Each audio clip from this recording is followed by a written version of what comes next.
சிம்புவோட தங்கை இலக்கியாவுக்கு அடுத்த மாதம் திருமணம். நடிகரும் இயக்குனருமான டி. ராஜேந்திருக்கு சிலம்பரசன், குரலரசன், இலக்கியா 3 பிள்ளைகள். இதுல சிம்பு சினிமாவில் நடிகர் ஆயிட்டாரு. அவரை தொடர்ந்து பாண்டிராஜ் இயக்கத்துல சிம்பு நடிக்கும் பெயர் வைக்காத படத்துல குரலரசன் இசையமைப்பாளராக அறிமுகமாகிறாரு. ஆக அண்ணனும் தம்பியும் சினிமால பிஸி ஆயிட்டு இருக்காங்க.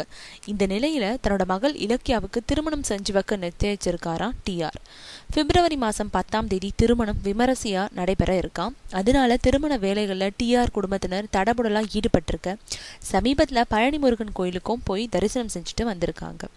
மேலும் சிம்பு ஹன்சிகா காதல் செய்திகள் வெளியான நேரத்துல சினிமால உயிரை கொடுத்தாவது காதலர்களை சேர்த்து வைக்கிறோம்னா என் மகன் யாரையாவது காதலிப்பதா சொன்னாலும் சேர்த்து வைப்பேன்னு ஒரு விழாவில் தெரிவித்தார் டிஆர். அதோடு என் மகனிடம் திருமணம் பற்றி நான் பேச்செடுத்த போது முதல்ல தங்கை இலக்கியாவோட திருமணம் முடியட்டும், அதுக்கப்புறம் ஏன் திருமணத்தை பற்றி முடிவெடுக்கலான்னு சொல்லிட்டான்.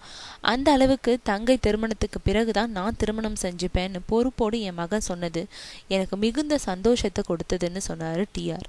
இந்த நிலையில இப்போ இலக்கியாவுக்கு திருமணம் அடுத்த மாதம் நடைபெறது உறுதியாகிட்டதுனால இந்த ஆண்டிலேயே சிம்பு ஹன்சிகாவோட திருமணமும் நடக்கும்னு சொல்லப்படுது.